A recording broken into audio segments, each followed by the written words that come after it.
Good evening. Good evening.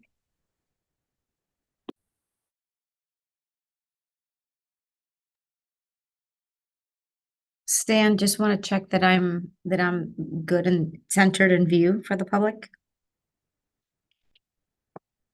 It's actually not Stan. This is just Sorry, Christina. when it's a committee meeting, I'm streaming already. I have to do Okay, And yeah, just want to make sure because I'm move it down just a little. we're down just a little. I'm standing, so okay.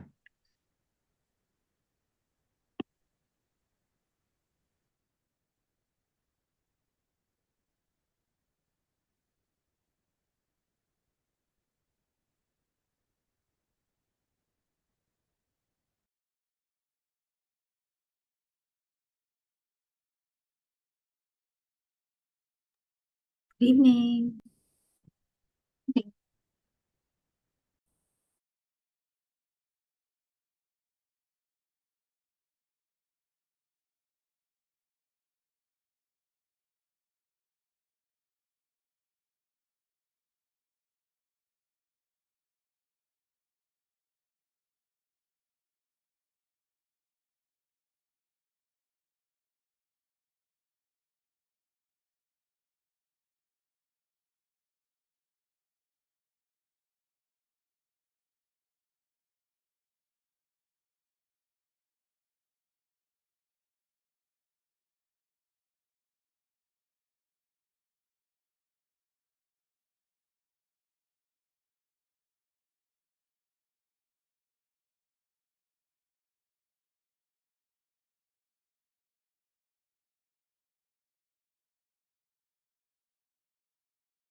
Just waiting for a few more board members to join, and then we can get started.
Chairperson Hockenhall, I have messaged the remaining board members. Mr. Mills will be a little late, but I see we have at least 4 now. So if you would like to get started, feel free. Hi, Stephen. Great. Thank you, Christina. Good evening, everyone. Welcome to tonight's meeting. Today is September 5th, 2024, for the Committee of the Whole meeting for the Hartford Board of Education. We are happy that you have joined us. Thank you for coming tonight, and thank you to all of our partners who are here to talk and staff from Hartford Public Schools. We look forward to hearing from you tonight. As we're all still learning who everyone is, some of the new board members, please be sure as you go to present, if you could just introduce yourself and tell us who you are, just so that we're sure we know who we're talking to, that would be fantastic. And we will start with item number 1.1, contract continuation approval for OPP, and I will turn it over to the superintendent. Thank you and good evening, everyone. I will give a brief background, context setting, and then ask our team members to join in. So our piece of the pie through its Opportunity Academy engages overage undercredited students in achieving their academic goals. They provide, and I know that our partners from OPP are here, and so you can also do a much better job than I, but I'll do just a brief overview.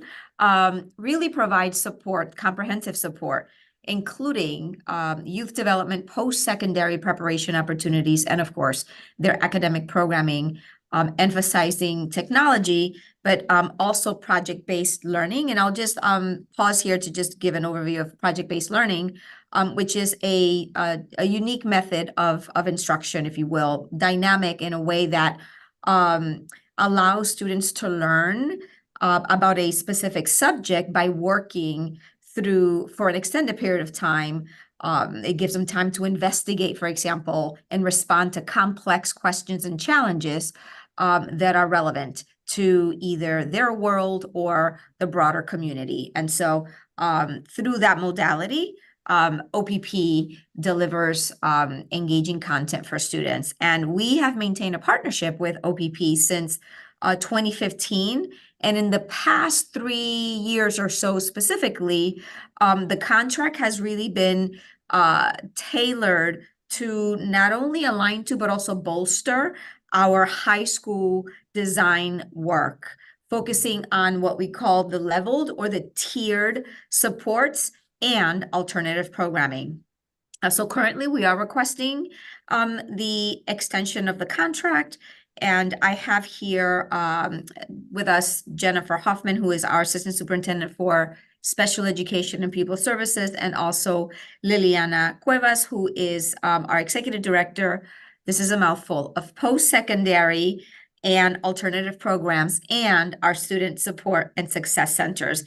And just to give a brief on the alignment, so this contract aligns with both of our big objectives and priority areas for this year, which are, yes, the quality instruction, but also making sure that our students are connected to their learning experience. And relative to outcomes, as we do with all of our partners, OPP has also been very responsive relative to aligning to our metrics. And so specific metrics that we look at are the 4-year graduation rate, reducing chronic absenteeism, and ensuring that students are enrolled in college and career readiness courses. Our team, I can tag you in, and you can also speak to, in your presentation, speak to the cadence of meetings and touch points with OPP, given that I know that that's been something that has been worked on over the years and that we value. So I'll tag you in, team. Thank you, Superintendent. Christina, is this working? Okay, perfect. Good evening, board members. Again, my name is Jen Hoffman. I'm the Assistant Superintendent for Special Education and Pupil Services. Like the superintendent mentioned, this is a contract renewal and an overview which we will present tonight. We can go to the next slide, Christina.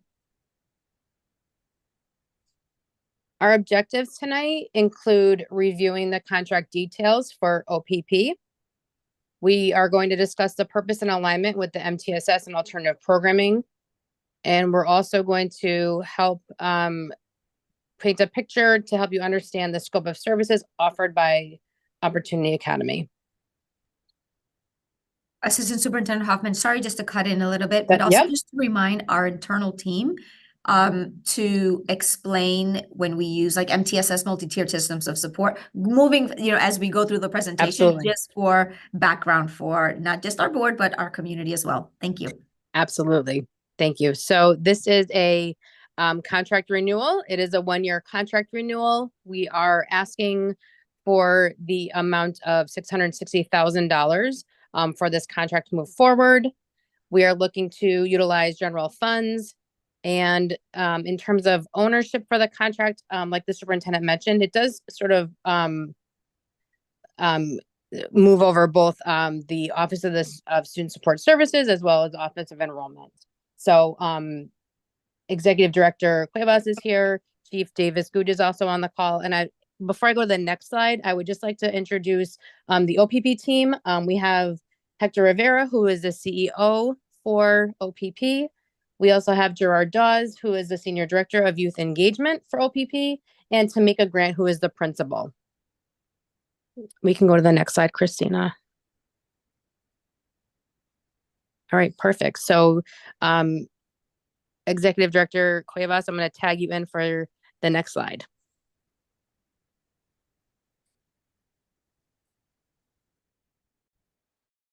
Thank you, Ms. Hoffman. Liliana Cuevas, good evening all, Executive Director for Post-Secondary. And at this point, I'm actually going to introduce Hector, our CEO, who will be giving us a brief historical background of our partnership for the past 15 years with HPSS and Opportunity High School. Hector? Yep, thank you, Liliana, and thank you to the board. Thank you, Superintendent Torres Rodriguez, and thank you to our wonderful partners, Jennifer and Liliana, for giving us this opportunity. So the partnership between Hartford Public Schools and our piece of the pie, in reference to Opportunity High School, and I say Opportunity High School because that was the first model that we partnered on back in the late 2000s. So our piece of pie, for those that don't know, is a nonprofit organization based here in Hartford that focuses on providing education, workforce development, and support services to at-risk youth in the Hartford community. So in the late 2000s, in response to the high dropout rates and the lack of educational opportunities for at-risk students in Hartford, Hartford Public Schools and OPP collaborated to create Opportunity High School. The school was established in 2009 as an alternative educational program for students who were struggling in traditional high school settings. Opportunity High School aimed to provide a supported and structured learning environment to help students succeed academically and prepare for post-secondary education or the workforce. In 2015, the partnership between HPS and OPP expanded with the creation of Opportunity Academy. This program model was designed for students who had disengaged from traditional educational settings and needed a more flexible, personalized approach to earn credits towards a high school diploma. Opportunity Academy offered individualized supported services, career exploration opportunities, and job readiness training to help young people achieve both on the post-secondary workforce and secondary educational tracks. Over the years, and almost 500 graduates later, the collaboration between HPS and OPP has and continues to evolve and grow, with a shared commitment to providing educational opportunities and support services for overaged and underaccredited students here in Hartford. The partnership has been instrumental in helping young people overcome barriers to academic success and achieve their fullest potential. Lastly, with all the attention being placed on Connecticut's 119,000 disconnected youth, models like our Opportunity Academy, facilitated by both OPP and HPS, should be looked at as models that can be considered and duplicated as a strategy that can mitigate this ever-growing number of educationally disconnected young people. So that's our history. two renditions, first Opportunity High School, and then in 2015, the formation of Opportunity Academy.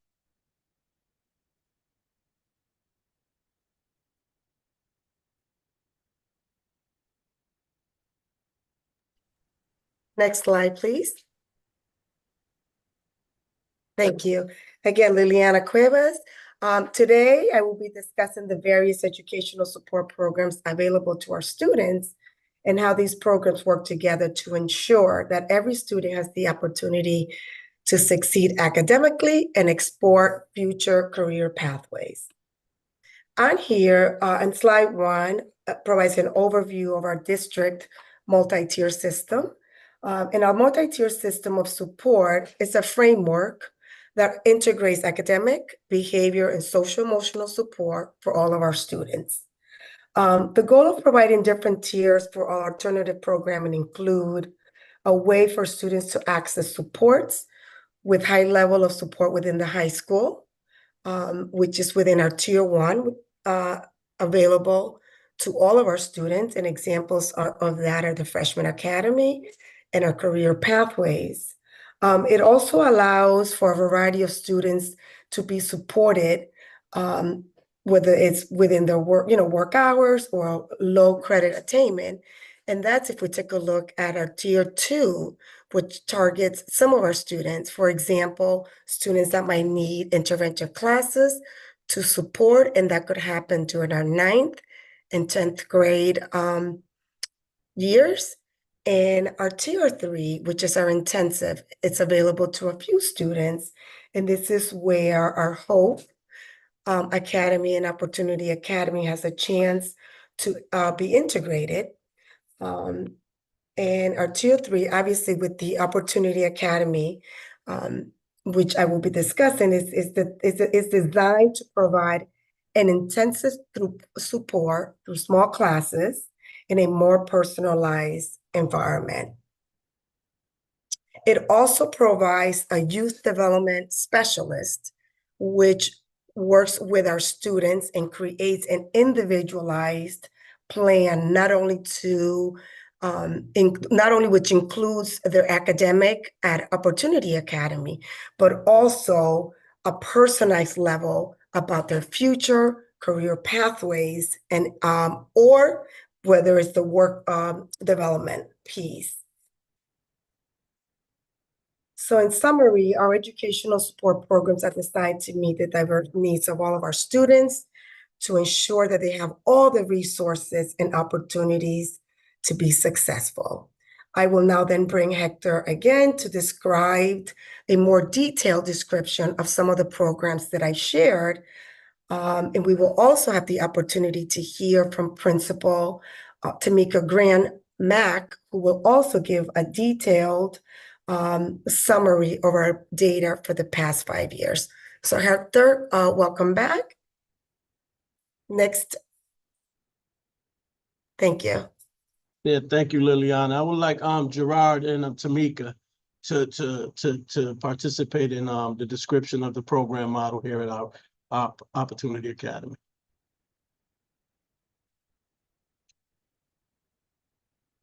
All right, good evening. My name is Gerard Dawes, and I'm the Senior Director of Youth Engagement at Opportunity Academy, or OPP. And my name is Tamika Grant-Mack. I'm the principal of Opportunity Academy. Yep, and thank you for allowing us to share our alternative model for overage and undercredited students in Hartford. This model consists of 3 key pillars, and I draw your attention to the graphic in the middle, which says anchoring supports, innovative educational strategies, and future planning. As we talk a little bit more about this model, we will give a deeper dive than what the graphic shows with the bullet points.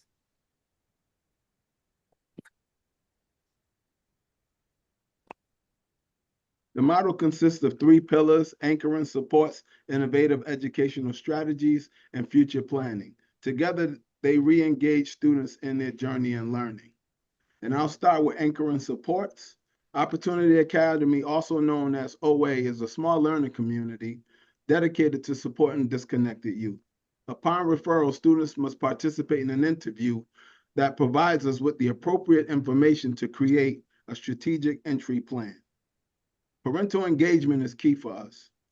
Parents, guardians, or caring adults must attend the interview, even if the student is over the age of 18.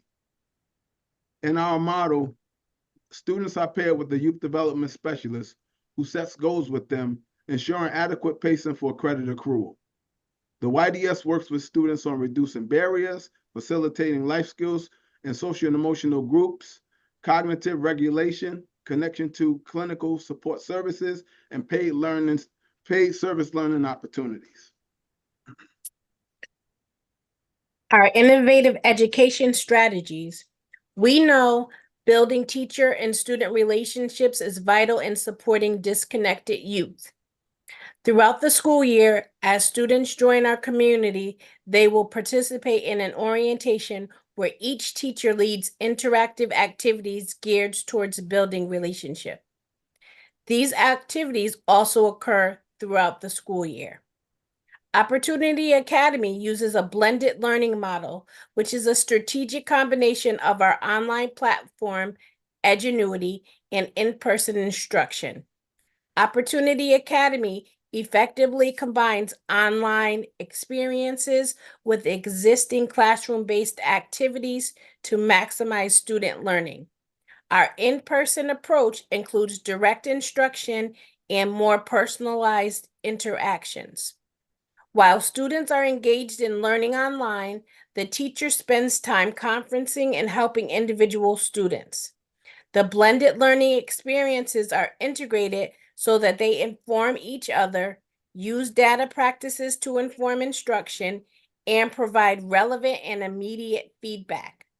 Students can accelerate credit accrual using Chromebooks to access our educational platform 24 hours a day, 7 days a week. And some of them are on there at 3 o'clock in the morning when we check how they're doing. As a barrier reduction, our curriculum also allows for short pauses without loss of accrued progress. Small classroom sizes allows teachers to monitor student progress in real time to encourage steady pacing. Now I'll move on to our future planning.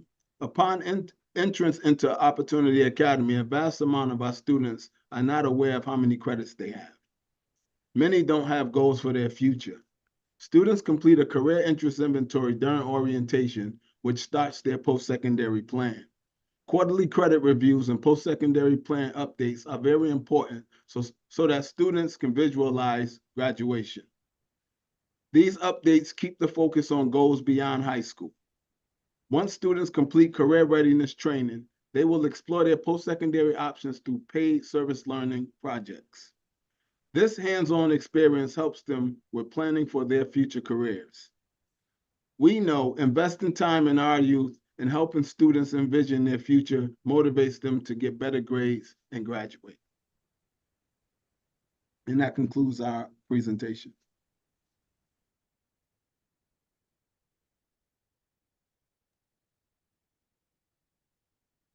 Our next slide, Principal Grant Mack. Hartford Public Schools and OA have decided on some metrics that we collect data across the years. Number of OA students served during the school year, the number of graduates, the number of eligible graduates, our OA graduation rate, the average GPA at Opportunity Academy, the average GPA prior to attending Opportunity Academy, and the average time spent with their youth development specialist.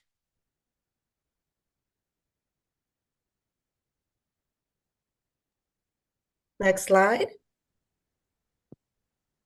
Okay, so you've now have had a chance to hear about the history of our partnership. You've heard about our tier support and how that plays with Opportunity Academy. You heard a little bit about our data, and now I will be discussing our performance management. So really, how do we work together to ensure that our students are receiving the services that they need And by that, we have our weekly meetings that includes Office of Enrollment and our HPS staff.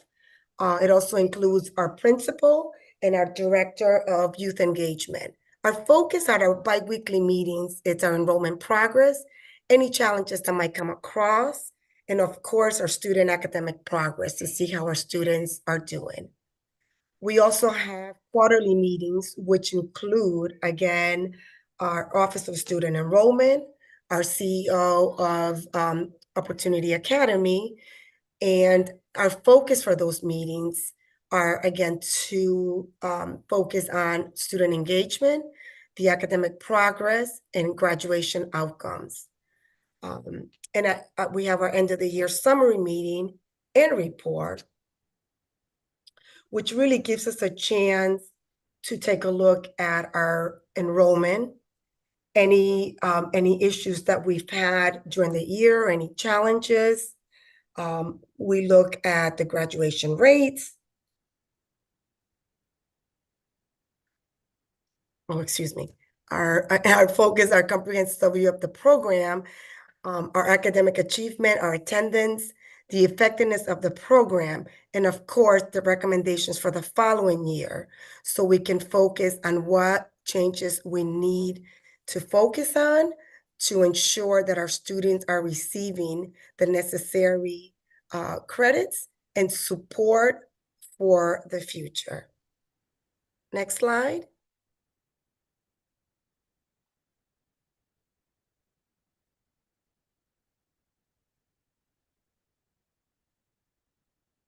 And here, I'm going to discuss why Opportunity Academy. Opportunity Academy really has a focus when meeting with our students and our families.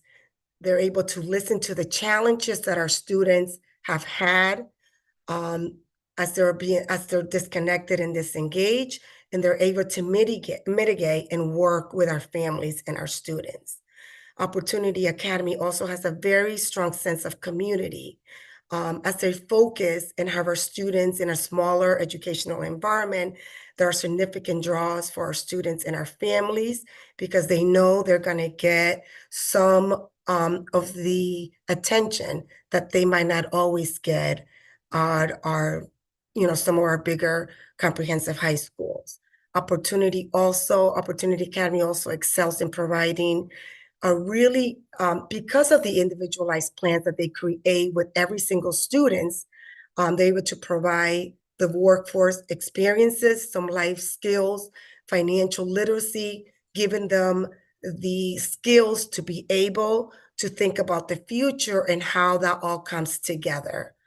Our other piece is that Opportunity Academy is connected to our Hartford community, which really, for many of our students who are disengaged, have many other resources that they offer and are connected directly through Opportunity Academy. And of course, they also offer the post-secondary program and opportunities to further engage our students to ensure that they're not only receiving their Hartford Public High School diploma, but to have a plan on how it all plays together and are able to either enter the workforce or our 2-year or 4-year universities to continue further their education.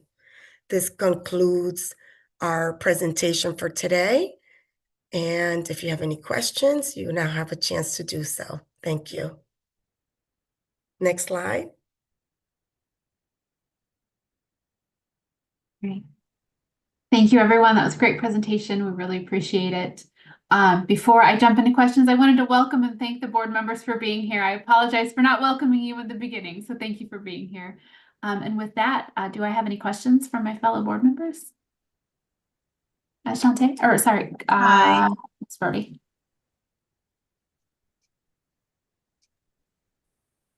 I'm sorry, I am right in the sun, but thank you for the presentation. So I have a question for our staff, and then I have a question for OPP. So the first question is, how does this partnership differ from what we do in the Hope Academy? That's the question for HPS staff. Well, one of the things will be the age requirement. Our Hope Academy offers an opportunity for our students between the ages of 14 and 16. Again, within they stay within our own high schools, even though, they're housed in a different building. They're able to offer that support. With OA, it's off, they have the opportunity again for students who are disengaged, 17 years and older, and have a little bit more credits and a closer attainment to earning their high school diploma. Again, while Hope focuses on more of some of the repeaters who may have lower credits and are between the ages of 14 and 16. Okay, so then my question to OPP is, because I am of my community, right? I do come into contact with families of students that participate in your program. So could you just describe some of the things that you do? Because some of the students, they're in very difficult situations. They're disengaged. They don't want to be in school sometimes, and it takes a lot for adults to try to get them to realize how important it is for them to push through their challenges to actually be successful in this program. So could you give us a example or some examples of those difficulties and how you overcome them? Because when we said the 3 a.m. thing, I'm like, so that's one piece, right? Like the difficulties.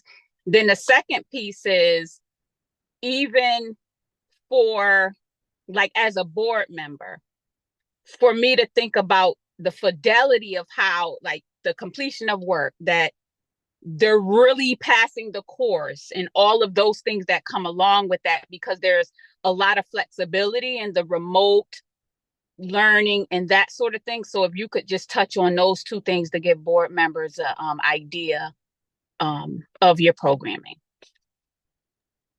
So I'll start off by saying that each youth that's referred to OPP, they're vetted through Hartford Public Schools, Liliana and Carolyn Ross Lee's team. And once they find that a young person is eligible for Opportunity Academy, we go through an engaging process of an interview with the caring adult.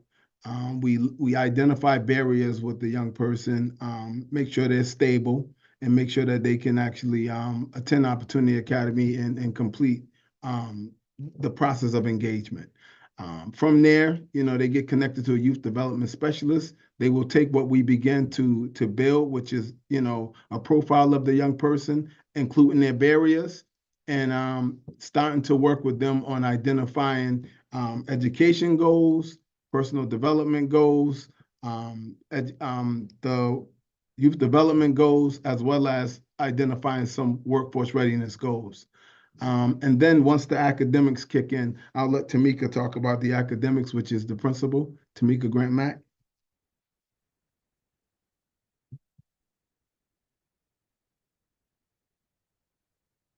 She's still here? You're on mute. I think she's trying to tap it. Yep. Yes, Ms. Shanta, I was actually pressing your mute button. So no wonder it wasn't working for me. I thought my picture was at the top of the screen. Good evening, everyone. So our academic, I did mention, and I wanted to, because it is reality, we have several students who have barriers, who work jobs, who are unable to fit that traditional time in seat. And so what we offer is the opportunity to do some of their academic work on Edgenuity, which is something that other Hartford Public School students use as well. but that has parameters in place where students can only progress so much without interacting with the teacher. The other pieces that, we talk about the barriers and that you've mentioned that students and the challenges that they have. And so one area that that I talked about earlier is that the students don't lose credit. And so sometimes there are these barriers that keep them from coming into school, whether it's dealing with homelessness, whether it's dealing with food security. There's so many barriers that our disconnected youth are dealing with. And so that youth development specialist plays such a key role because that's the first person that they are connected with. And they're able to speak with that person and know that they trust this adult, and they're able to tell them what's going on with them so that they can get the supports that they need. And so one of the pieces that happens with Opportunity Academy is when a youth comes in and they work with Gerard's team and Opportunity Academy team, they make a connection with the YDS. And then that connection is transferred over to to the next person that works with them and the next person. So they feel very comfortable with that person sharing what's going on because they know that we want them to obtain their credits and graduate. And as you know, there's the idea of students who arrive to school late. Well, even though breakfast ends at 9:15, you can't learn if you're hungry. And so one of the ways that we, that even if breakfast is over, they'll let their YDS know, oh, I didn't have breakfast. Can I go ahead and have breakfast? They'll let their teacher know, can I go take a break? I need a snack. So we try to take all of those pieces into places that we know the barriers so that we can make sure that they're focused in on academics when they are there. And just to add to what Principal Grant Mack said about fidelity, because I don't want to skip over that piece. She touched on it, and you mentioned fidelity to the model. And students, although they get the Chromebooks, and we talk about seat time, and this is not a traditional setting, so we look at attendance and seat time differently. However, we do have fidelity and we do have controls over the Chromebooks, so they can only go but so far without checking in with their teacher. They have to come back into school. So if a day or two goes by and the student is not in school and they're trying to do work from home, and we may not know if they're doing the work, they have to come in. And can you speak about the tests as well, the unit test that they take, Tamika? It has to be on paper and in front of the teacher with everything else closed. Yeah, so we are dealing with students using AI and a variety of other helps to get them through their courses. And so in order to make sure that the students are learning and they are doing their own work, when it comes down to unit tests and unit assessments, we do make sure that the student has their test done in front of the teacher and that it is on paper. And one of the other pieces with that we've noticed is that students are having difficulty focusing on with the use of technology. And so we previously had a system called Dino, which is allows us to monitor what is happening on the screen. And so we've instituted that back for this school year. And if a student is checking out and not progressing at the level, the teacher can send a typed message on the screen to the student to get them to refocus, and we can see what they're actually doing while they're on the computer. And that is what's happening during the school day. And also because they're using our Chromebooks to access the curriculum, we can see that off time as well. So let me add something, Thank because you.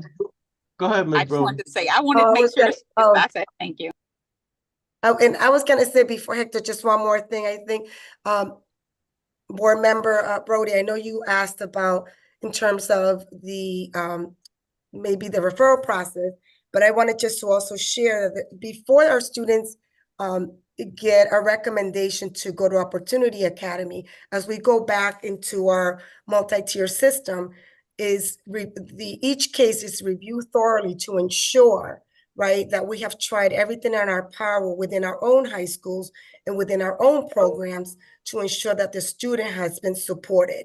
And so the determination or the decision is really made based on extensive communication with the family, our administrators, and our staff before we make the decision whether OPP is the next option for them. So not only does age play a factor, but our MTSS process to ensure that there's a thorough review of each of our students before we offer Opportunity Academy. Go So, ahead, Ms. Hector. Brody, when you started your question, you talked about young people. How do we keep them engaged? And when you describe those characteristics, for me, it is exactly what disconnected youth look like, right? So successful alternative models and should have a element of relentless engagement in their body of work, meaning we're going to do everything possible for you to succeed in this educational environment, right? It takes a lot, and it takes a lot of conversations for us to get to a withdrawal process from OA, right? It rarely ever happens because the staff are fighting for these young people all the time. So let me give you an example of relentless engagement. We have a staff member that calls every single young person on his caseload at 7 a.m. every morning. Not in the job description, but he feels that is what the young person needs in order to be up, ready. Now, if they don't show up, he has a different method. On more than one occasion, I hear and I talk to young people, and they're going to tell you, I'm coming to school because I don't want Mr. Nelson showing up at my house. That's the relentless engagement that you have to institute in these models and in any other model where you have disconnected youth present. So it is something that we practice at OA as well as everything else that we do at our OPP. But somebody has to be there. You got to understand, when we get young people at Opportunity Academy, this might be their third, fourth, or fifth stop, high school wise. So we have to talk to them to change the paradigm for them to succeed educationally, because it hasn't for them in the past. So I wanted to add that. Thank you for the question. Thank you, Madam Chair. I'm good. Thanks, Ms. Brody. Mr. Walker? Yeah, thank you, Chair. I have a couple questions and a comment. So I like what OPP does as an organization, and impressed with their work here in Hartford. When you presented last year, I remember feeling a little disenchanted with the results that I saw, and I see it reflected in the presentation today.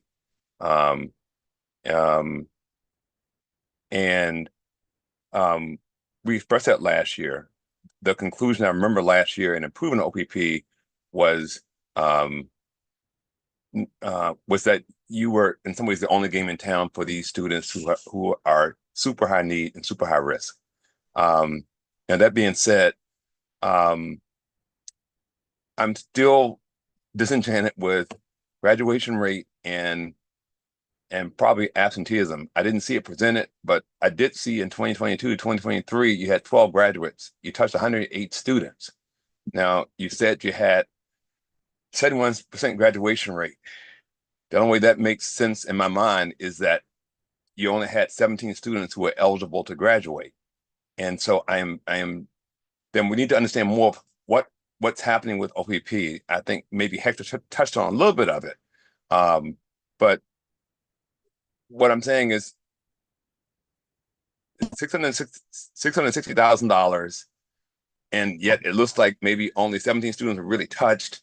It said you touched 108 students. What happened to the other students outside the 17? Because only 12 graduated. So that's one question, and to really understand that, and maybe let's look a little bit more at absenteeism. So let me be brief. So the question really is around what's absenteeism for real, and if only 12 graduated like in the prior year, and this year you know have 6, what's happened to these other young people? Is it they're 17 years old getting to you, and so is it just unrealistic that they graduate within a year? Is it unrealistic they graduate within 2 years?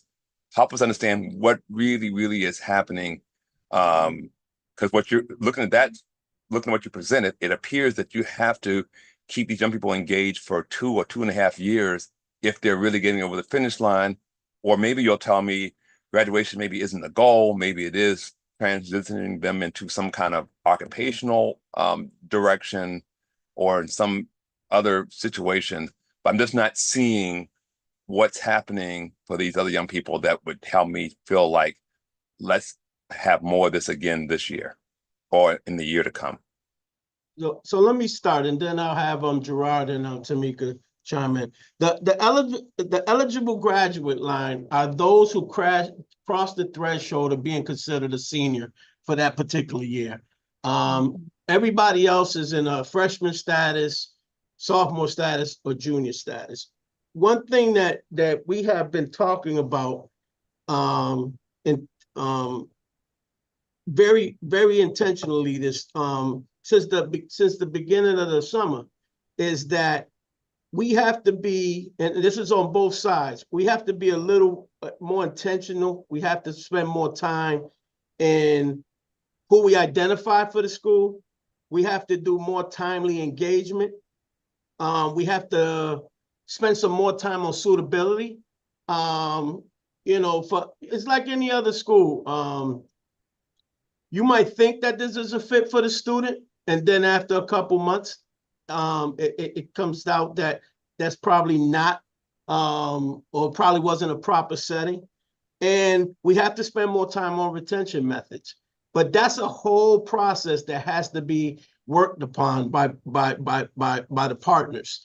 The first step in that is identifying it, that we need to do it. And, you know, we were talking about this yesterday, and coming out of COVID, you can see the numbers going down, but we are at a point where COVID can't be the reason for everything. We have to move forward on how to do some capacity building. We also got to understand that some of these students were not accumulating any credits. So we might think that overage and under accredited students can earn 5 to 7 credits a year. That is not historic. It hasn't been historically realistic for our young people. If you could see, some of our young people garner anywhere from 3 to 5 credits a year, which extends the graduation time frame for these students. But you got to understand that some of these students weren't accumulating any credits prior to coming to OA. So it's a lot of factors that we need to consider. But like I said, first and foremost, we have to identify, admit, work together to course correct. You know, research. We got to research and education. This is not the alternative education changes on a yearly basis. And like I said, we've been talking about it since the end of the last school year about how we get better and who we identify for the school, how we engage them in a timely manner, because like Ms. Brody said, young people that are disconnected, sometimes they want to do it then and there, right? Now, we have to get better with that. We got to make sure they're suitable for the school. And then we have to work on retention methods all the time. And the better we do that as partners, I think the better the results will show. Thank you.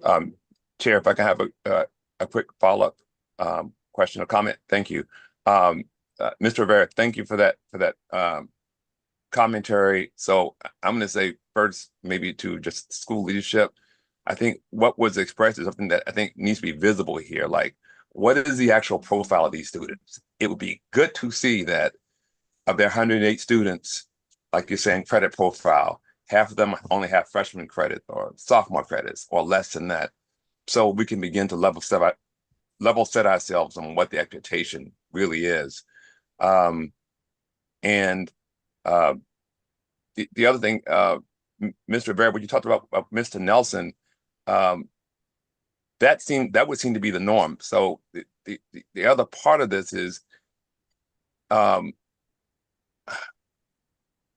guess you talked about it, but is the goal to get these young people engaged? Because these young people who are checked out, from what I can believe, and so I'm questioning young people who are kind of checked out, how Edgenuity is going to be kind of their answer alone, because I know it's not. I know Ms. Grant Mack, you said it's not everything, but let's talk about the other part of that, because we have Edgenuity. If a young person can get it going by Edgenuity, they should stay within our system. If Edgenuity will get them over the finish line.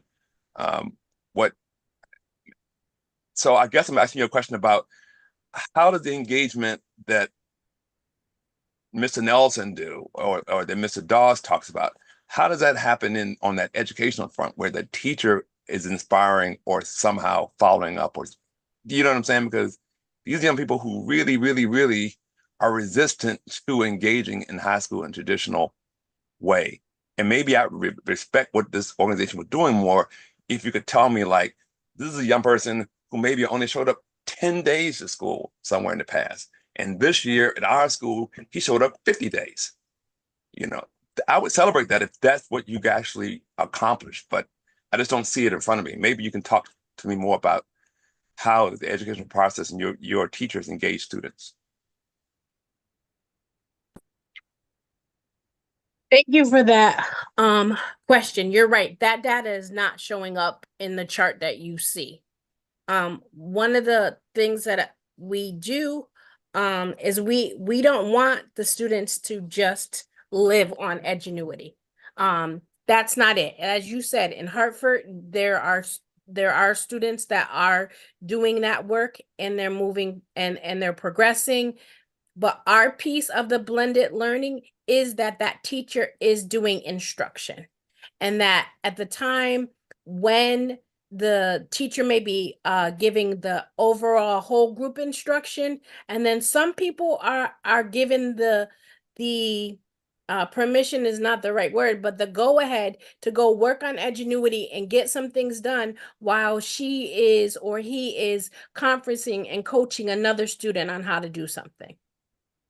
And so then what that teacher may end up doing is then looking at the information that Edgenuity provides and sees, okay, this is the data. I notice these 3 students are not getting this concept. I'm going to pull these 3 students based on the responses that they've put in Edgenuity, and so that I can do some in-person instruction with them.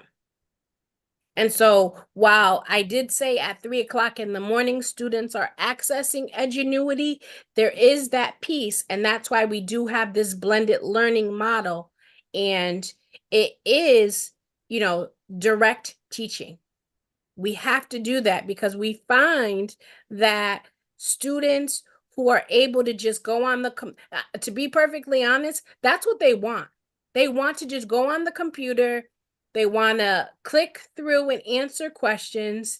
They also have access to Google and other tools. And so we had to stop that piece of it because they could go ahead and already have complete these courses and not really know what information, what we're asking of them. If they had to take a paper and pencil test at one point, they would not pass. And so that's why we need our teachers to engage with the students as well as what they're doing on Edgenuity. And so you do see, there's no one that could mirror or hit the standards of Mr. Nelson, but our staff come in every day and they want to work with students, and they have engagement strategies that they use to get them in the building. I spoke with a brand new, I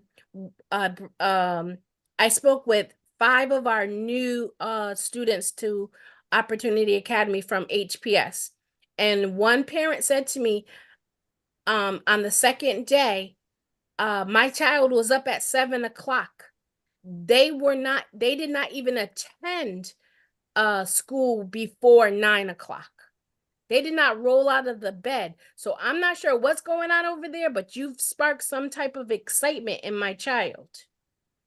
I had one other student, brand new to OA. We did our orientation. They came to school. They walked and said they walked 27 minutes to get to school. And this is also another student who was disengaged. So you're right about the attendance that we see the students, what they had at their previous school. If we actually talked about this information today. So I'm so ecstatic that you picked up on that piece, because students, we could celebrate their, we might want them to say, oh, you're in school 80% of the time. But if you showed up last year 8 days and now you've already made 8 days, then we're excited. We have to celebrate these small wins, because on the grand scheme of people who are looking at data, you're looking at these numbers, but you're not seeing those really small wins, that this student actually never attended school for the last month and a half. And so now they're coming, and maybe they're not coming 5 days a week, but now they're coming 3 days a week. And so, but that chart that you saw doesn't show that. And just to add to that, the engagement takes time, and you're right. We should have a profile of the students so you can see more in detail, but we have 17 to 21-year-olds coming to Opportunity Academy. And between the age and with credits, so if a 17 or 18-year-old comes to us and they have 0 credits, we have to be realistic about it. We have to re-engage. That's the relationship we build with them. And then we have to get them back and then we have to reduce barriers. So there's barriers at homes. There are different things that's happening. So we have to make sure that they're secure on those things, and then get them to buy into what we have at Opportunity Academy and show up to school. And that's an engaging staff. That's an engaging classroom that can modify work to meet their needs. Also provide supports where they'll have like some type of paid opportunity after school, sometimes during the school day. So we have to, it takes time to re-engage a student who has 0 credits, who's 18 years old. So maybe we need to paint a picture for you of the profile of a student, and what's the age range and the credits they come in with. Because to think that an 18-year-old is going to earn 25 credits and they have 0 in 2 to 3 years, I mean, it takes time. So I think we'll work on, a profile of a student and making sure that we can show what it takes to engage these students. But it definitely takes time. A student can get engaged with us and not really want to buy into academics 2-3 weeks into the process, and sometimes longer. And these are students that are really disengaged. The numbers, I'm working with, Carolyn Ross-Lee and her team and Liliana and her team to tighten up our enrollment process. I mean, making sure that it's timely, making sure that families don't wait. Once we go through our process, they go through their process, they get pointed, and we get to work. We're committed over here at Opportunity Academy. We're committed. And yes, we have to do a better job at letting you see the profile of a student and what it takes to get them from A to B. No, thank you. I appreciate that. I just appreciate your enthusiasm, and because it wasn't showing up there, and I know I've talked to Mr. Rivera before about this, and I'm just saying that it has to be a tremendous amount of human touch and engagement to get these young people to move at all. And so I do invite in the future to have that profile shown so we can really see the success that you're actually doing that doesn't show up in the 12 that graduated, right? So I'll leave that. Thank you very much. I'll just add one thing. I had a young man that we were meeting with last year, and you know, I got on him about his attendance, trying to motivate him and get him to come to school. And, he said to me, well, I said, well, you had a 50% attendance rate. He said, well, Mr. Dawes, if I was at a 5 or 6% attendance rate at Hartford High. He said, so give me some grace here, give me some credit. So that's what it takes. So that progress you may not see because you see that 50% attendance rate, but that's like life-changing. That's tremendous for us and that young man because we're going in the right direction, but it does take time. Thank you. If I may just add one thing, Mr. Walker, I'm going to remember to invite you to the graduation. There's something about the process that's qualitative that you can only experience. Even if you go to the school for a day, there is something there that's different that engages the student. So I'll remember to invite you, and I'm surprised I haven't heard the OA team say, please come visit. There is just something about that work that doesn't live on paper.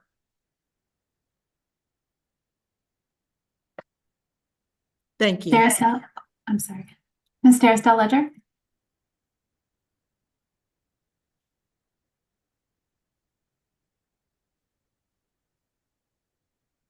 Maybe she can't hear me. I'll go. Oh, there you are. Thank you. Good afternoon, everyone. And pardon me for my camera being off. So first, thank you for the presentation. And I have a few questions. With regards to support, like for the family and engagement, what does support or engagement for the family look like? Because as an educator, oftentimes we are helping the student, but sometimes the barriers are perhaps in home life, in community life. And I know that there are community resources available, but what is being done to actually support the families so that the student actually meets success? That's my first question. So during our intake process and in our interview, each young person, even if they're over the age of 18, have to come with a caring adult or a parent. And during that time, we want to make sure that we have someone that's going to say, I'm with my young person and I'm going to take this journey with them. When you can't find them, you can rely on me and call me to make sure that I show up, or I'll help you locate them. So we really stress that we have to have that parental engagement, and we push them. If they say my parents not involved, we say, okay, well, who's important to you? We really help push them to identify somebody. Now, there's times when they can't identify somebody, and a big brother or big sister may have to come, but we push them to identify someone. And then once the work gets started, we have a baseline assessment that will identify gaps in services in the home as well as with the young person. If they're eligible for childcare, if they're eligible for state assistance or TANF, we'll make sure we have measures to show that they are eligible based on the answers that they give us. And then the YDS will get in the home and start working with the family as well, making sure that the siblings are going to school. Because again, if the young person has to stay home to watch the sibling, then they can't come to school. So we take a full family hands-on approach, and we make sure that and it's not a secret to us. We know that the young person and their family has to be solid before they will commit to coming to school. So we get into the home. We do home visits. Every 3 days, if a young person doesn't show up, it is the YDS's responsibility to go to that home, knock on that door, and come back and then put that information in the system. And if they don't, they hear from me. So they have to make sure that they get out and locate these young folks, as well as making sure that their families are whole as well. So I hope that answers your question. It does, and thank you so much. So I have one more question. With regards to the bullets in Why Opportunity Academy. And the first one is that I'm not questioning, but I'd like a little bit of clarification on is the one that states Opportunity Academy excels in providing workforce experiences, life skills, and financial. So what kind of workforce experiences or transferable skills are you providing so that they can actually, have a sustainable life in the future? So it's a two-part answer to that, and I'll start with the student who hasn't graduated yet, because once they graduate, they transfer into a different part of our program and continue on their post-secondary journey. But each young person, when they come into the program, once we get them stable and make sure that they're coming to school regularly, we would offer them an in-house paid service learning opportunity. This is the mayor's initiative. We have, or the former administration initiative, where we have Hartford Youth Service Corps. Young folks get 300 hours a year, and they get paid minimum wage to go out and do things like helping elderly folks with their lawns or snow removal. They go clean up parks in the community. They clean up blighted places. They clean up graffiti off buildings, and different projects. We try to also connect them to things that show up in their interest inventory and put them on projects that will lead to a long-term trajectory into post-secondary. Now, for the student who graduates, they will then transfer to another YDS, and that YDS will expand on the beginning of their post-secondary plan, and then make sure that they connect to a 2 or 4 year college, certified skills training, military, or work. And then you will have another internship, which is a longer term internship and more in depth and may be connected to places in the community like a job. And we try to connect that internship to what it is that they said that they want to do for a career, as well as working on their post-secondary track at the same time. Every student that graduates from Opportunity Academy has a post-secondary plan, and we work very hard to make sure that plan comes to fruition. We have a post-secondary specialist, NOPP, as well as the school counselor, who works really hard to make sure that those things happen. Let me add something real quick, Gerard.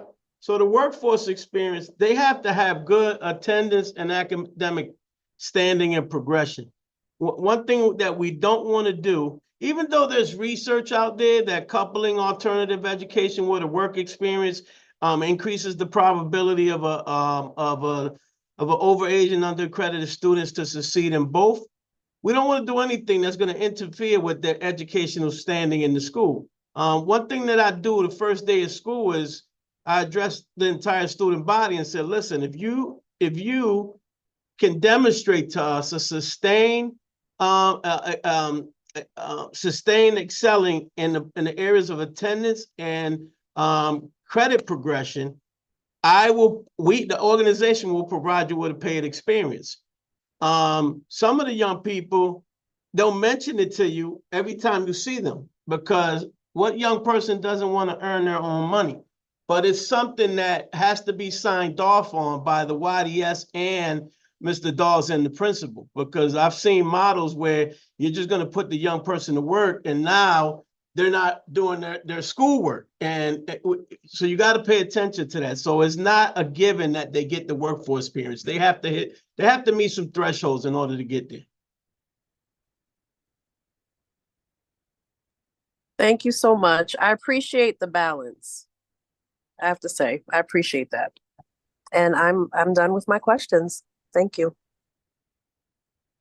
Ms. Fortune?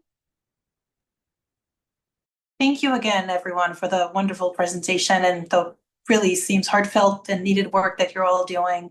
My question is more about sort of big picture and the structure. You've mentioned that you get students typically from 17 and upward, 17 to 21. So maybe this is more directed to HPS. How are we identifying these students, and why age 17 and then HOPE is usually 14 through 16? is there the risk of by 17, if there's no credits, then it's really too late to get them back on track? So I'm just curious to know why structurally those decisions were made.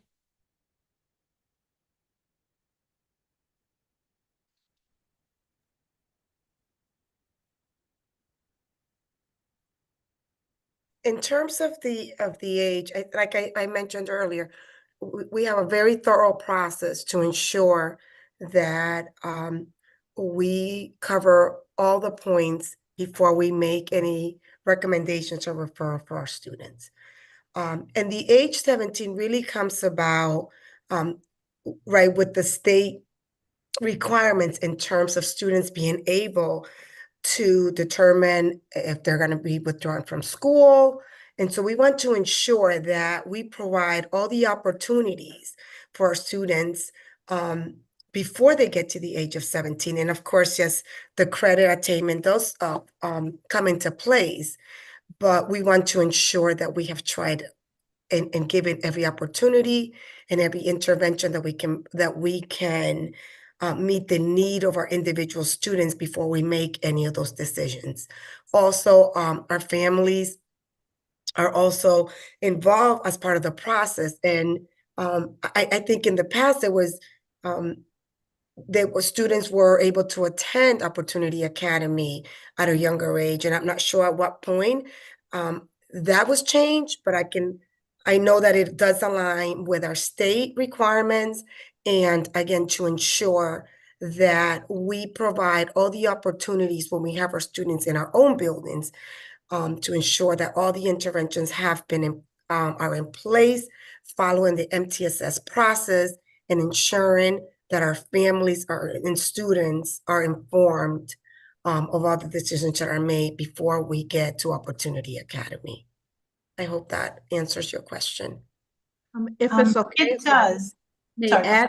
I think I can add real quick.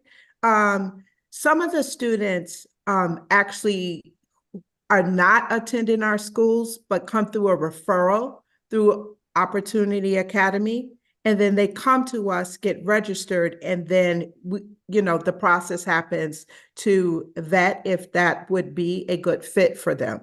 So some of the students who enroll have not been in school at all. So you don't necessarily want to place an older student in a high school setting where they won't be successful. So I just want to just make that clear that all the students are not a direct placement from our schools. Thank you. Thank you. That is good to understand. Again, I'm new on the board, so forgive me if these are basic questions. How is on the HPS side, the interventions that you're doing, say with the 14, 16-year-old who's a sophomore in high school and has 2 or 3 credits, are they to some extent reflecting the level of intensity and high touch that OPP is doing with its students? Or if we're using OPP as a last resort, in other words, how are we ensuring that there's resources being deployed earlier on to prevent more students from falling into that category?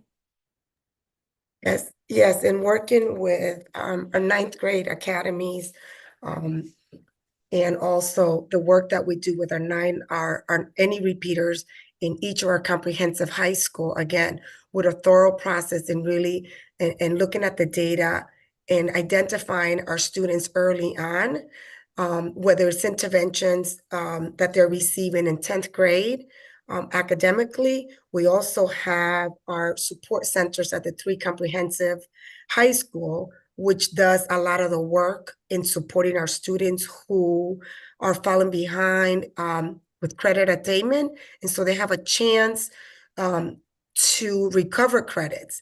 And the process that goes into identifying and then supporting our students within our 3 comprehensives to ensure that they get back on track and are able to graduate with their cohort is very intense. Our data in our support centers speaks for itself. It's very successful. We have graduation specialists and an academic interventionist who creates and individualized plans to address not only the academic needs, but the social emotional needs with our social workers, our school counselors, and no decision is ever made to support our students without the consent of our families. So we reach out and make sure that the parents are part of every meeting that we have when we identify our students who need that support to be able to get back on track.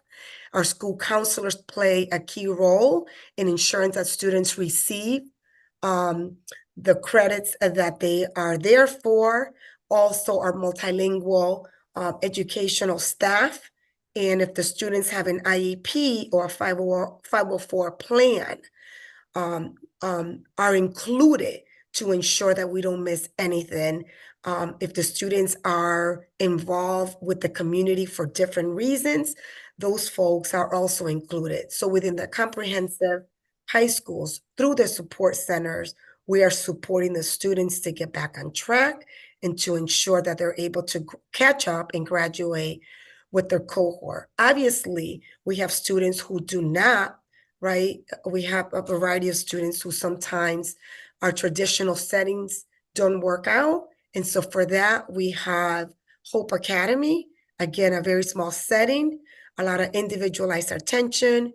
Our social support, emotional needs are also met within that age gap that I mentioned between, the 14 and 16-year-olds. And then, and if for whatever reason, none of those interventions or supports are working, then we take obviously a look at those students and then decide what the next interventions will be.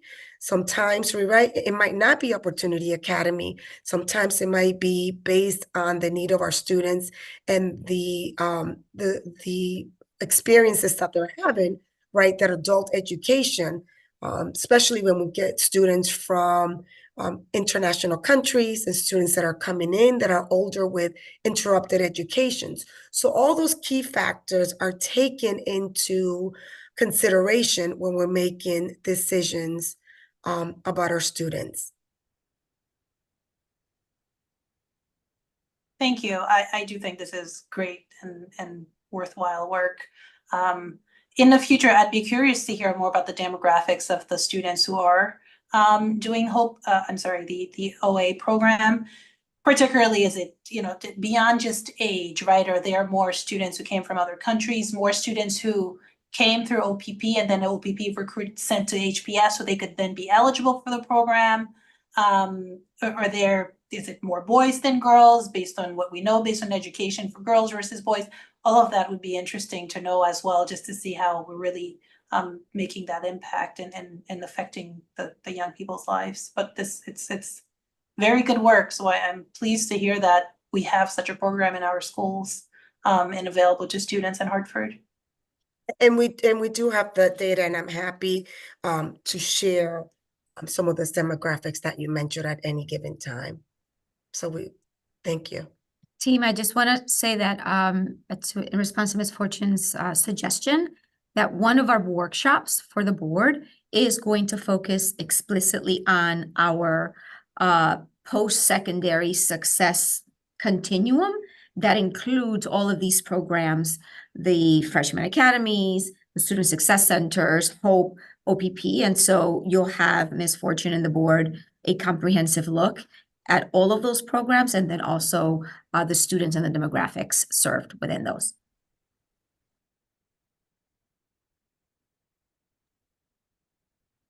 Thank you. Ms. Fortune, any other questions? No, thank you. Okay, great. Thank you. Any other questions from the board members? Okay, seeing none. Thank you again, Hartford Public School staff and OPP staff. This was really informative. We really appreciate your presentation, and we look forward to seeing you in a few weeks at the board meeting. Up next is the approval of Phase 2 constructions for Betances School. Realizing that this meeting was only scheduled to go to 6:30, hopefully our partners will be able to stay and present. And I will turn it over to Superintendent. I'm gonna tag Chief Davis Gooch right over. Good evening, everyone. Chief Davis Gooch here, Chief Operating Officer. Similar to our last update meeting on construction, where we talked about Kennelly, tonight we are here to talk about Betances. They are also entering into their phase 2. So with us tonight is Director Drummy. He is the City of Hartford's Director of Capital Projects and Operations, as well as our program manager team, Scott Pellman and Judy Denny, and the architectural team from TSKP, Richard, and I always mess up your last name, but I'm just going to say suspect, and you can correct me when you start your presentation. So I am going to, unless, nope, Mr. Drummy must have had to drop off. I am going to kick it. Oh, you're there? I'm here. Oh, Good okay. evening, everyone. Good evening. Unless you had something you wanted to add, I'll go ahead and kick it over to Scott. Let's kick it over, Chief. Thank you. Okay. All right, thank you. Thank you. Good evening, everyone. In advance of your board meeting on the 17th, excuse me, the project team, listen to my voice.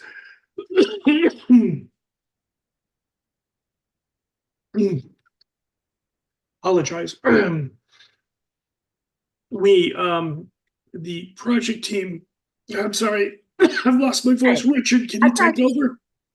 Yeah, and I'll turn it over to Richard. And Richard, please share your last name. Yes, hi, good evening, everyone. My name is Richard Sipek, and Chief Gooch Davis, you do a great job each and every time. I don't have any issues with how you pronounce my name. It's a difficult name, I realize. So I have a brief presentation in PowerPoint format. If you permit me to share my screen, I can walk you through what is involved in the Betances School project. Yes, go right ahead.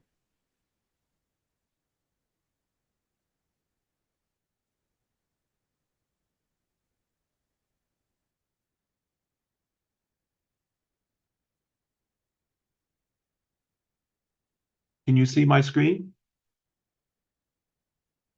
No, don't see it yet. All right, let me try again.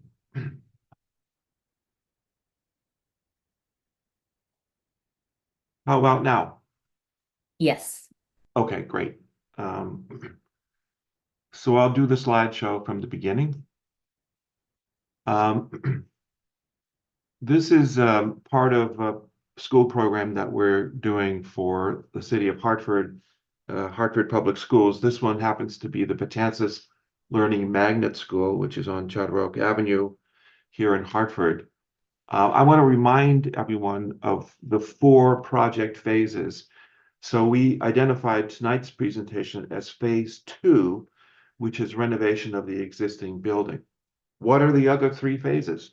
Well, you've already started phase 1. We have received approval to do what's called the early enabling package.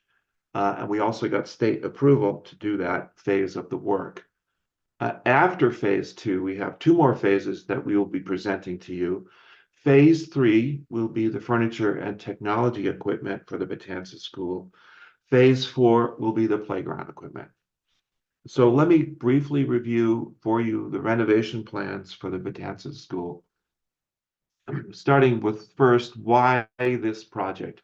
I must say, I love this building. This is a very beautiful building.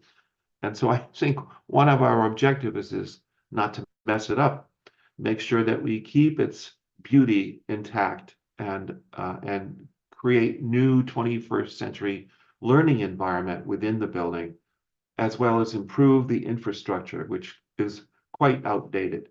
The original building was built in the 1920s. That's when things were quite different. And the educational programs have developed further, and now we need to provide spaces to accommodate all of those additional programs. And in addition to that, we need to improve the infrastructure to meet Connecticut's high performance building standards. So I'm going to review with you the site plan, the floor plans, and the exterior elevations. This phase, also called the CD documents phase, or traditionally called plans and specs. For those of you who have been involved in construction projects previously, you know that plans and specs need to be prepared. They need to be bid out to contractors, and then contracts need to be signed to execute those plans and specs in construction.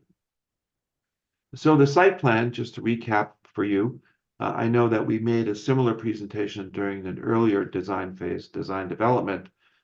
The site plan has remained substantially the same.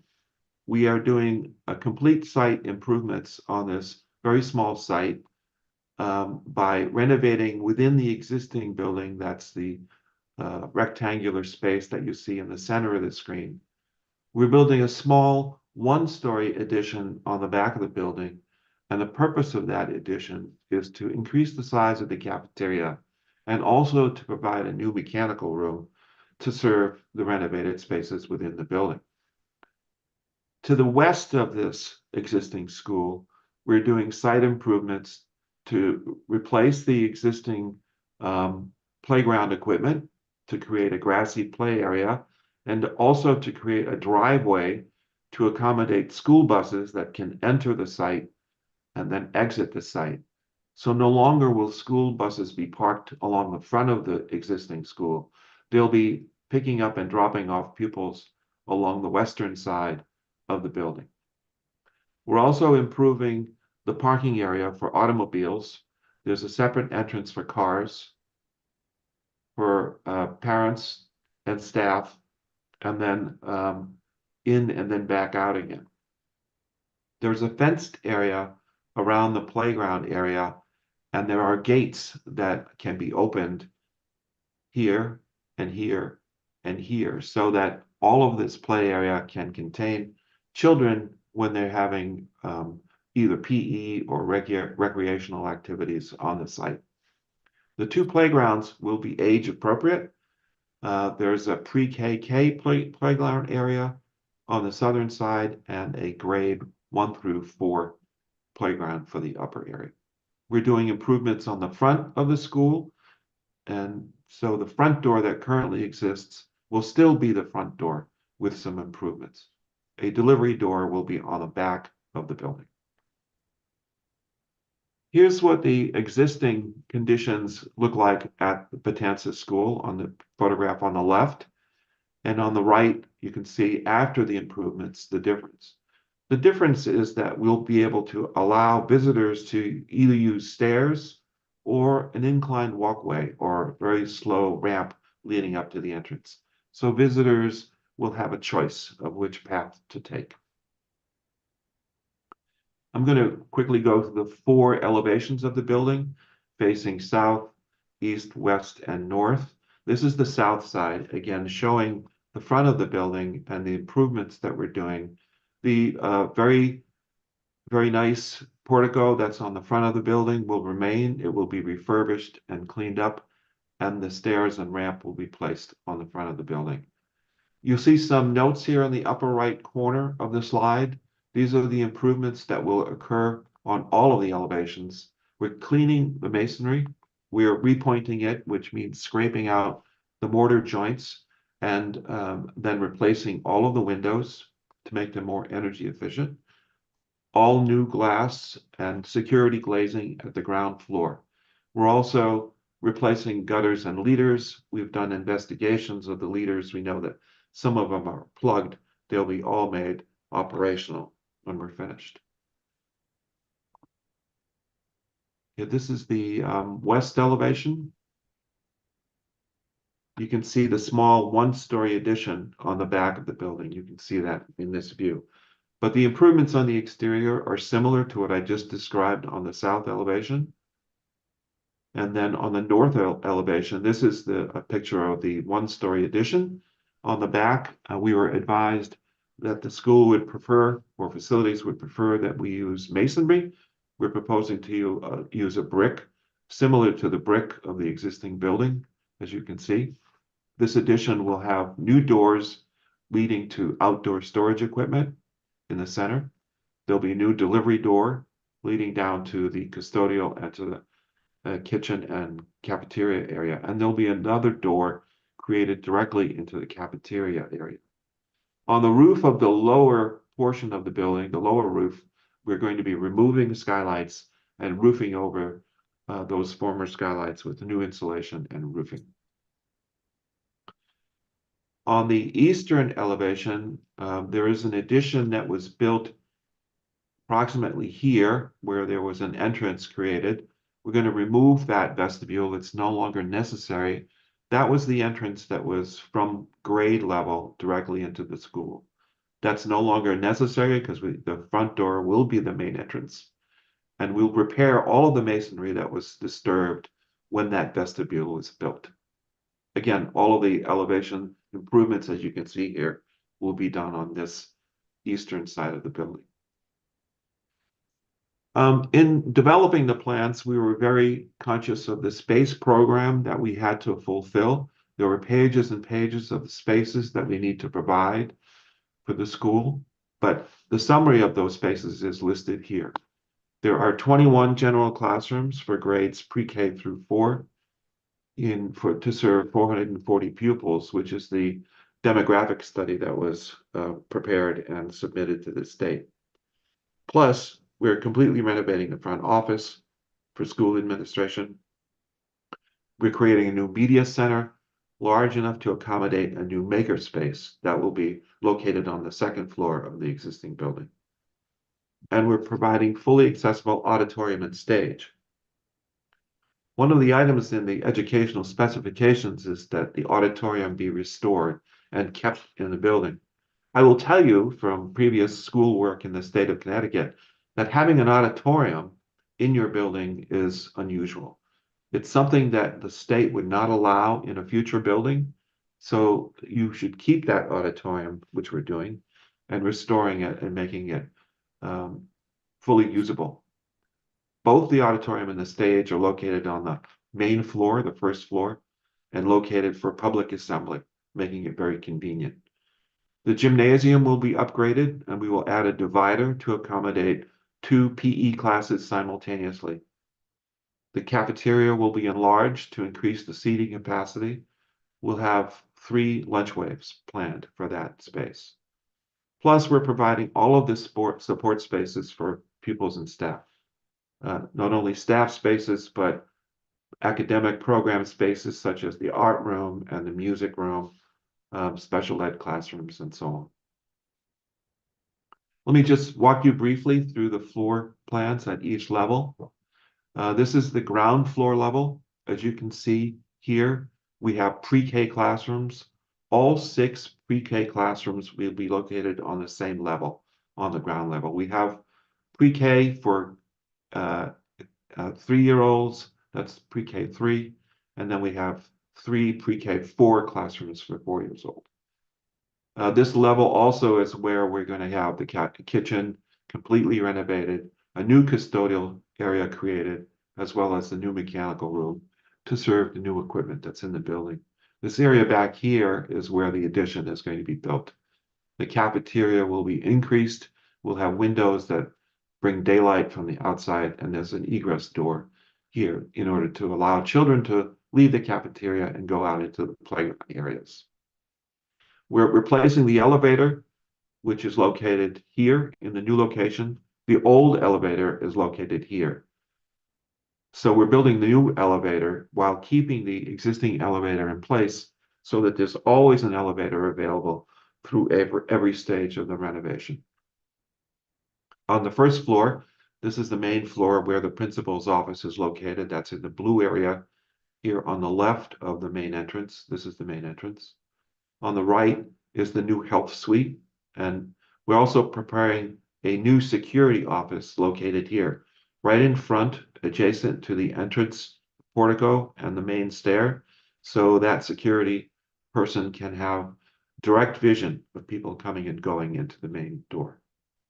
The auditorium is located here. We're going to remove the ramp that's in the auditorium that will allow a larger seating area, and we're putting a lift to be able to connect from the auditorium floor to the stage. And the gymnasium is located here. On this floor, we have 3 kindergarten rooms plus music and art. This is the second floor. The second floor will serve 3 first grades on the left side and 3 second graders on the right side. This is the floor that will have the media center located in the center of this floor plan, and it's large enough to accommodate a maker space. It can be a space that can be opened up to the media center users and also can be closed off if you wanted to have a separate activity going on. Right now, there's a very tiny room that serves as a little office. We're going to take that room out and create a new mezzanine space to create a proper OT/PT and psych area, as well as a huddle room or a breakout space. And finally, on the uppermost floor, the 3rd floor, we're going to have the 3rd grade classrooms located here on the left and 3 4th grade classrooms located on the right. The green areas represent some of the support spaces that will be provided. This is an enlargement of the typical pre-K classroom. You can see there's going to be movable furniture, which will be, by the way, this will be part of phase 3 of the project. So we will come back to you when we're ready to present the furniture and equipment that we're proposing for the rooms. But this shows you a layout of how the furniture and equipment can be accommodated in the pre-K rooms. I neglected to mention that we're enlarging the existing rooms by removing some ventilation shafts that are currently located here on this side of the classroom. And they're in every single classroom right now in the building. But those ventilation shafts take up a lot of room. We don't need them anymore. Those ventilation shafts were that was the state of the art back in the 1920s. But this classroom will have an instructional wall here that's represented by this blue line. It will have a comfortable or soft sitting area in front of that instructional wall, perhaps a little area rug, another little area rug perhaps in this area. And then there are a number of pupil seats, as you can see. I think we have a total of 22 seats in all. And then we have 22 cubbies that are built within the classroom. These are shared cubbies. Each cubby is about 18 inches wide.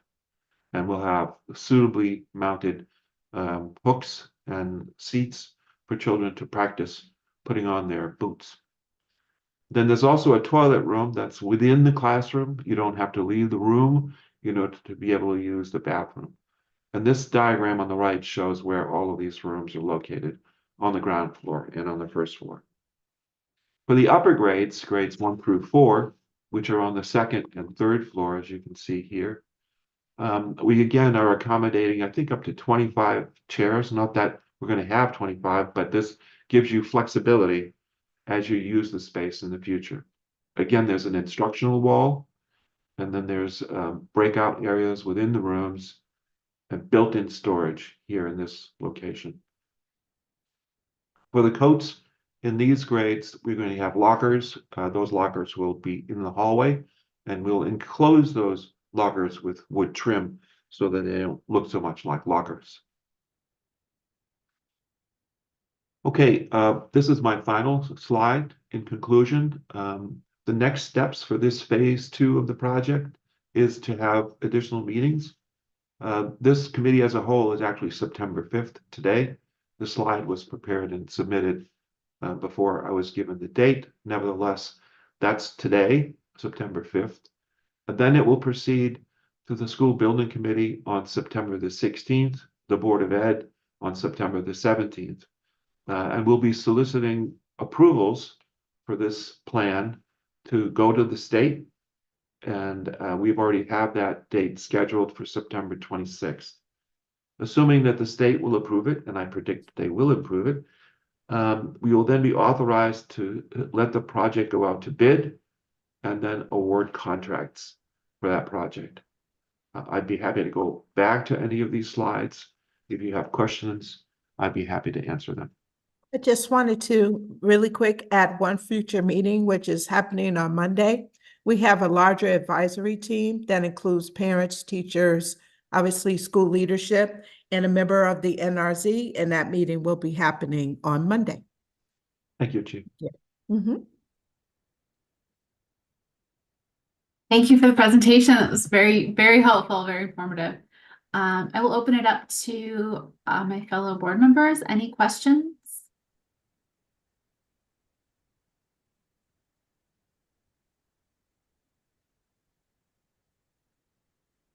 Okay.